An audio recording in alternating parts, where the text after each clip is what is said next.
AI summit की शाम, जी हां, प्रधानमंत्री ने एआई समिट का उद्घाटन कर दिया है और उसके साथ ही एआई की शुरुआत हो चुकी है। एआई समिट 2026 जहां पर करीब 700 से ज्यादा एग्जीबिटर्स ने हिस्सा लिया है। 2 लाख से ज्यादा लोग आने की उम्मीद है देश विदेश से। और टेक्नोलॉजी की बात करें, भारत ने कई तरह की टेक्नोलॉजीज को शोकेस किया है। वहीं करीब 13 देशों के पवेलियंस जो है उसमें आपको नई नई टेक्नोलॉजी देखने को मिलेगी और 20 देशों के राष्ट्राध्यक्ष हैं वो इसमें आएंगे। लेकिन आपको तस्वीरें दिखाते हैं, वो G20 की बात याद कीजिए जब भारत ने उसकी मेजबानी की थी और इस बार एआई की मेजबानी करते हुए भारत दिखाई दे रहा है। और ये है वो भारत मंडपम जहां पर तमाम तरह की कॉन्फ्रेंसेस होंगी, दुनिया भर के जो डेलीगेट्स हैं वो यहां पर पहुंचेंगे और साथ में जो एक तरह से कॉन्फ्रेंसेस होंगी उसमें जो बायलैटरल ट्रेड एग्रीमेंट्स होंगे उस पर काफी ज्यादा पूरे विश्व की नजरें हैं। धीरे धीरे सब कुछ एआई इनेबल्ड होता जा रहा है और दुनिया में अगर आपको आगे बढ़ना है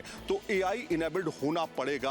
आज से 5 साल और 10 साल का भारत समझिए किस तरह के होने वाला है। आज से 10 साल की बात करें तो आपको आसमान में उड़ती हुई जो कारें हैं वो आपको दिखाई देंगी और खासतौर पे ऐसी कारें भी दिखाई देंगी जो सेल्फ ड्रिवन कारें होंगी, जिसमें सिर्फ आप अपने एड्रेस को मेंशन करेंगे और आराम से अखबार पढ़ेंगे, अपनी किताब पढ़ेंगे और वो कार आपको आपके गंतव्य तक छोड़ देगी। इस तरह की तमाम तकनीक जो है वो आर्टिफिशियल इंटेलिजेंस से मिलने जा रही है। इसके साथ में आपको बताएं, शिक्षा के क्षेत्र में आपका बच्चा कहां पर कमजोर है, किस जगह पर उसको पढ़ने की जरूरत है, वो सारी रिपोर्ट डिजिटल फॉर्म में मिलेगी और ये काम करेगा एआई। एक्स्ट्रा मार्क्स कंपनी जो भारत की लीडिंग और पूरे विश्व में जो काफी ज्यादा नाम रखती है, एक्स्ट्रा मार्क्स ने भी अपना यहां पर पवेलियन 5 में अपना स्टॉल लगाया है, जहां पर उन्होंने बताया कि किस तरह से आपका एजुकेशन सिस्टम है वो एआई के साथ इनेबल्ड होने जा रहा है और कैसे आप तकनीक के माध्यम से अपने बच्चे की मेहनत के बारे में जान सकेंगे। ये सब कुछ एक्स्ट्रा मार्क्स बताता हुआ एक्स्ट्रा एआई के माध्यम से दिखा रहा है। तो पूरी दुनिया में इस समय एआई पर काम चल रहा है। एआई भारत को क्या क्या दे सकता है ये आप सोच भी नहीं सकते। वीडियो जर्नलिस्ट जयराम के साथ सईद आमिर हुसैन, दिल्ली। मैं इस समय मौजूद हूँ भारत मंडपम में, हॉल नंबर 5 में, जहाँ पे आपको जियो की तरफ से एक स्टॉल लगाया गया है जहाँ पर आपको महाभारत री इमेजिन बाय एआई के द्वारा आपको पूरी ये फिल्म के तौर पर इसको दिखाया जा रहा है और 3D के जरिए आपको दिखाया जा रहा है। यहाँ पे आप देखिए गीता के उद्देश्य और साथ में कुछ सवाल और उन सवालों के क्या होंगे जवाब, इस पर आप देखिए यहाँ महाभारत एक धर्म युद्ध, महाभारत एक धर्म युद्ध के नाम से इसको दिखाया गया है। अब मैं मान लीजिए इसको बिल्कुल पीछे चला जाता हूँ और यहाँ पर आप देखिए ये आ गया, ये हमें लैंग्वेज को चूज़ करना है। अब हिंदी लैंग्वेज हम इस्तेमाल करते हैं और हिंदी लैंग्वेज को इस्तेमाल करने के बाद मान लीजिए 4 प्रश्न दिए गए हैं। पहला है धर्म क्या है, तो धर्म क्या है इसका जवाब हमें इस स्क्रीन के अंदर दिखाई देगा। पहले मैं इस पर क्लिक करता हूँ, धर्म क्या है, तो धर्म क्या है उसका 3D पिक्चर जो है इसके ऊपर अब देखिए क्लिक हो गया है। यहाँ पर ये एक्सप्लेन करेंगे तो इस तरह से इसमें आप देख सकते हैं। उसी तरीके से आप देखिए वहाँ पर पूरा एक धर्म युद्ध, महाभारत एक धर्म युद्ध, इसको स्क्रीन पर बाकायदा दर्शाया गया है। अब आपको इसमें दिखाते हैं, यहाँ पे आप देखिए इस जगह पे आप आएंगे तो यहाँ पर भी आपको कुछ सवाल दिए गए हैं और उन सवालों के जवाब आपको कुछ इस तरह के एनिमेशन के जरिए जो है स्क्रीन पे दिखाई देगा। अब पहला सवाल क्या है, आपने युद्ध क्षेत्र में भय का सामना करने से क्या सीखा, तो इस पर अगर हम क्लिक करते हैं तो इसका जवाब हमें यहाँ पे सुनने को मिलेगा। ये आप अर्जुन जो है वो इसका उद्देश्य दे रहे हैं। तो जो एआई मॉडल है वो बाकायदा यहाँ एक्सप्लेन कर रहे हैं कि कैसे अपने युद्ध क्षेत्र में भय का सामना आपको कैसे करना है और कैसे सीखना है। तो इस तरह से टेक्नोलॉजी का इस्तेमाल करके, आर्टिफिशियल इंटेलिजेंस का इस्तेमाल करके, एआई का इस्तेमाल करके एआई समिट में इस तरह की तकनीक दिखाई जा रही है जो लोगों को बहुत ही करीब से अध्यात्म को जोड़ती है।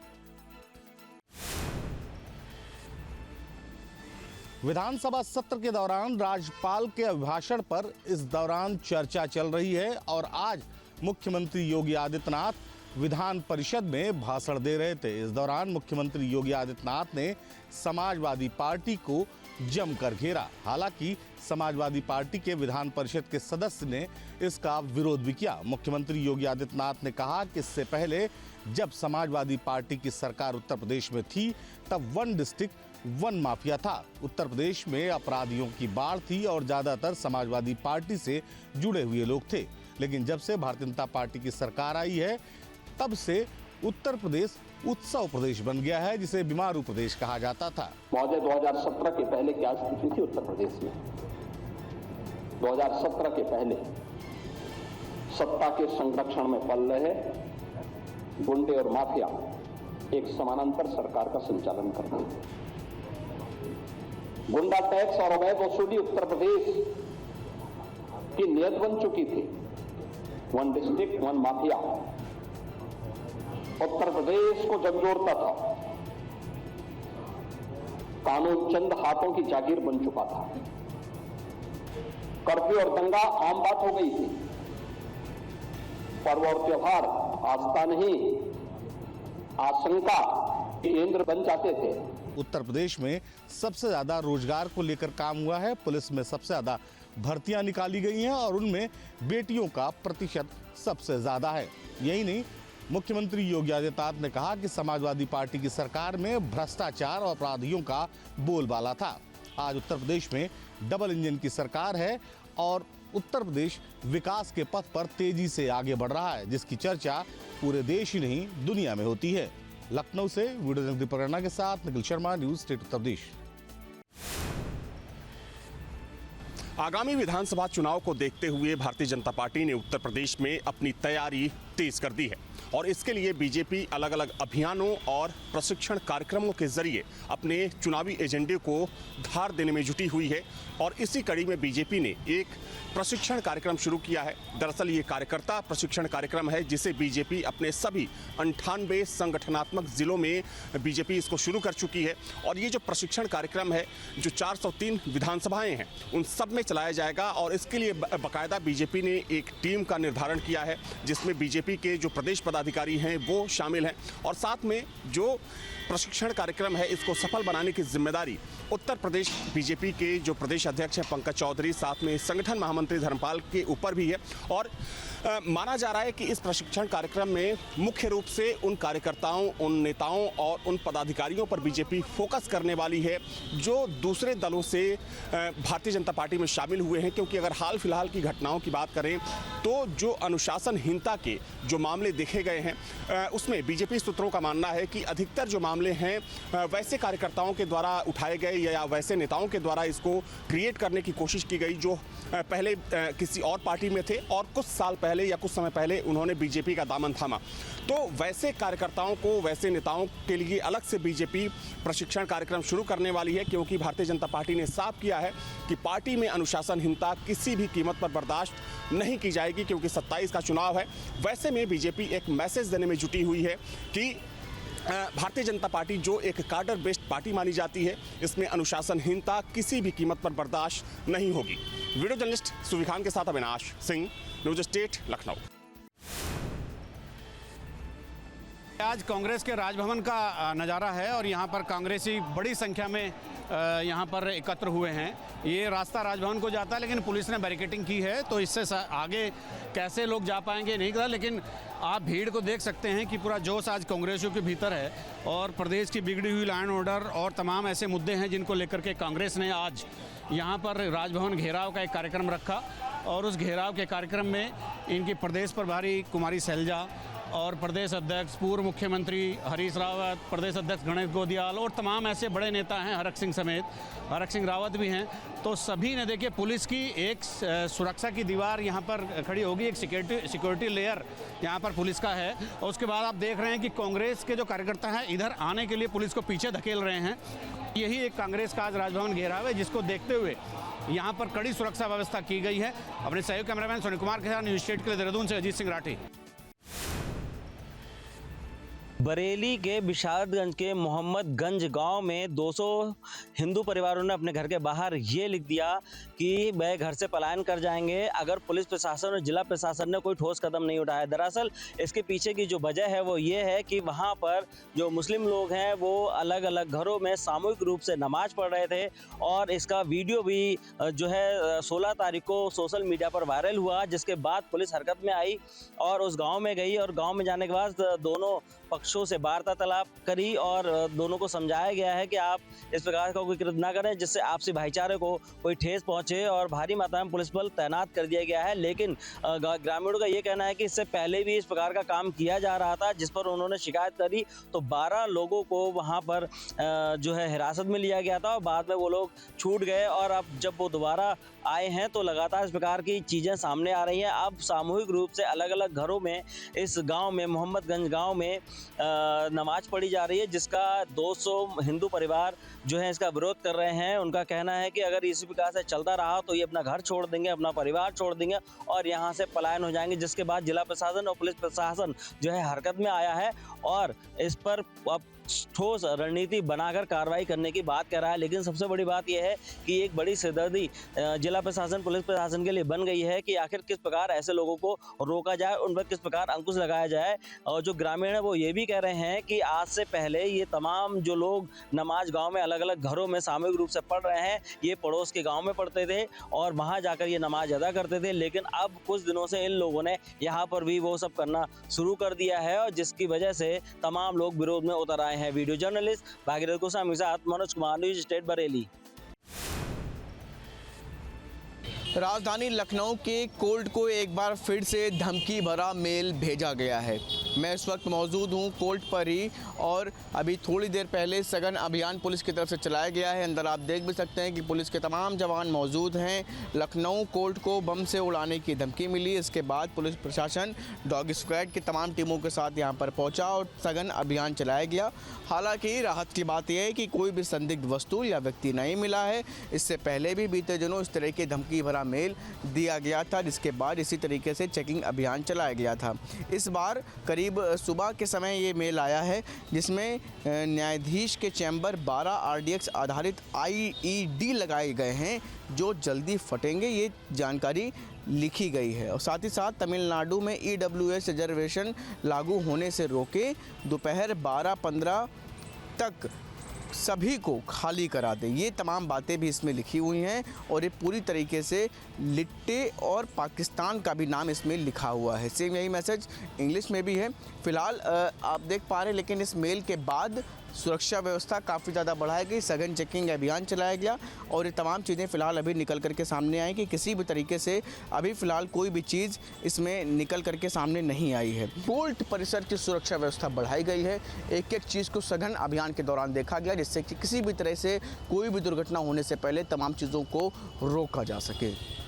वीडियो जर्नलिस्ट दीपक राणा के साथ शुभम पांडे, न्यूज स्टेट, लखनऊ।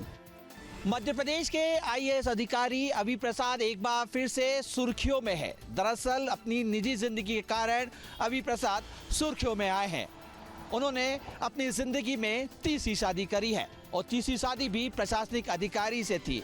दरअसल पिछली 2 शादी जिन महिलाओं से करी थी वो भी प्रशासनिक अधिकारी है और मध्य प्रदेश में अलग अलग जिलों में कलेक्टर के पद पर पदस्थ हैं।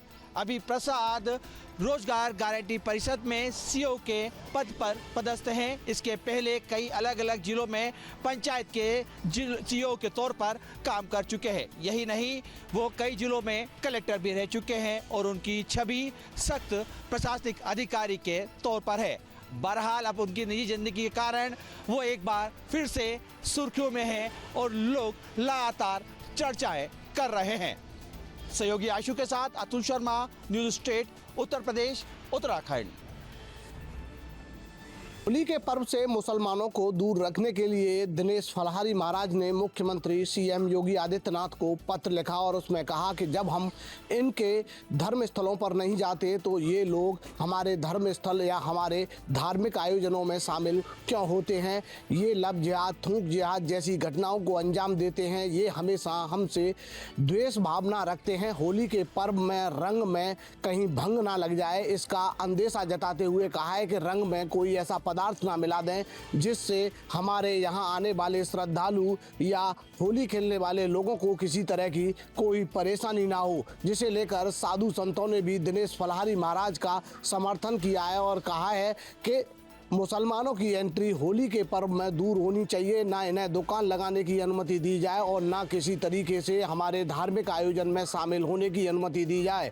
तो और साथ ही अंदेशा जाहिर किया है कि कहीं ये हमारे होली के पर्व को किसी तरह खराब ना कर दें। इस तरह की आशंका जाहिर करते हुए मुख्यमंत्री से साधु संतों ने भी अपील की है। आज हमने हमारे हिंदुओं के हृदय सम्राट माननीय योगी जी को पत्र लिखा है और मांग की है कि हमारा जो होली का त्यौहार है ये बहुत ही पवित्र शुद्धता का त्यौहार है।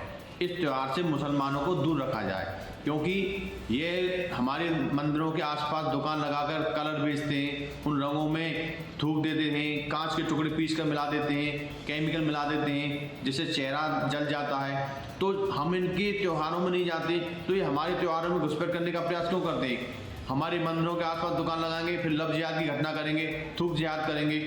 जब हम इनके मक्का मदीना नहीं जाते, इनके मज़ारों में नहीं जाते, इनके मदरसों में नहीं जाते, इनके मस्जिदों में नहीं जाते, तो ये हमारे त्योहारों में व्यापार करने क्यों आते हैं। दिनेश फलहारी महाराज और साधु संतों की अपील के बाद देखने वाली बात होगी कि आगे शासन प्रशासन होली की तैयारियों को लेकर इन सब को उस तैयारी में किस तरीके से रखता है और क्या मुसलमानों की एंट्री होली के पर्व में दूर रहेगी। धाराजी सारस्वत, न्यूज स्टेट, मथुरा। बॉलीवुड के फिल्म डायरेक्टर रोहित शेट्टी के घर हुए फायरिंग मामले में मुंबई पुलिस को एक और बड़ी कामयाबी मिली है। मुंबई पुलिस ने हरियाणा से इस मामले का मुख्य आरोपी जिसने रोहित शेट्टी के घर के बाहर फायरिंग की थी उस दीपक को गिरफ्तार कर लिया है। इस वक्त हम रोहित शेट्टी के घर के बाहर मौजूद हैं। आप देख सकते हैं तमाम पुलिस फोर्स जो है वो रोहित शेट्टी के घर के बाहर सुरक्षा में तैनात है। इसके साथ ही रोहित शेट्टी के जो निजी सुरक्षा कर्मी हैं उन्हें भी बढ़ा दिया गया है। और दूसरी तरफ जिस तरह से रोहित शेट्टी के घर पर फायरिंग की वारदात को अंजाम दिया गया था और इसके पीछे कथित लॉरेंस बिश्नोई गैंग का नाम बताया जा रहा था, अब इस पूरे मामले में पुलिस ने 6 नए आरोपियों को गिरफ्तार किया है और इन 6 लोगों में दीपक नाम का वो शख्स भी शामिल है, वो आरोपी भी शामिल है जिसने रोहित शेट्टी के घर पर फायरिंग की थी।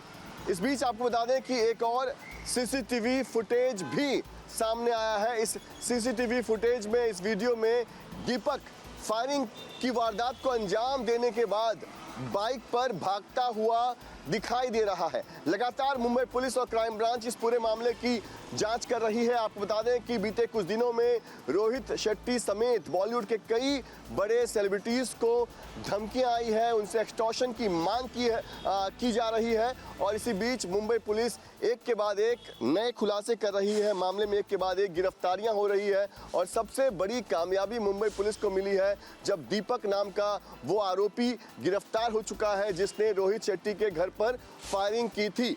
साथ ही आपको बता दें कि इस पूरे मामले में मुंबई पुलिस आगे की जांच कर रही है क्योंकि इस मामले का मुख्य आरोपी मास्टरमाइंड शुभम लोनकर अभी भी फरार है।